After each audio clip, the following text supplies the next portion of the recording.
Hi my beautiful family, ఎలా ఉన్నారు? నేనైతే చాలా బాగున్నాను. మార్నింగ్ లేచి పని అంతా కంప్లీట్ చేసుకొని ఇల్లంతా క్లీన్ చేసుకునేంత వరకు నాకైతే సాటిస్ఫాక్షన్ ఉండదండి. కడపకడి ముగ్గేసానా, ఇంకా వర్షం స్టార్ట్ అయింది. ఈసారి కూడా చాలా వర్షాలు ఉన్నాయట. సాంబార్ చేద్దామని గట్టిగా ఫిక్స్ అయ్యాను. సాంబార్ అంటేనే తగ్గేదేలే. జీలకర్ర ఆవాలకున్న ఫ్రెండ్షిపే వేరబ్బా.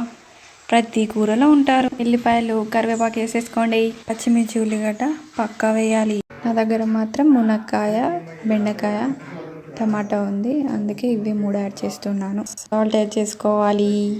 ఉడకబెట్టిన పప్పు వేసుకొని కలిపేసుకోవాలి. కారము, చింతపండు రసం యాడ్ చేసుకోవాలి. ఇంట్లో సాంబార్ పొడి లేనప్పుడు మెంతి పొడి ఉంటే చాలు. ఇది నా ఫేవరెట్ ప్లేస్. వర్షం పడేటప్పుడు వ్యూ చాలా బాగుంటుంది.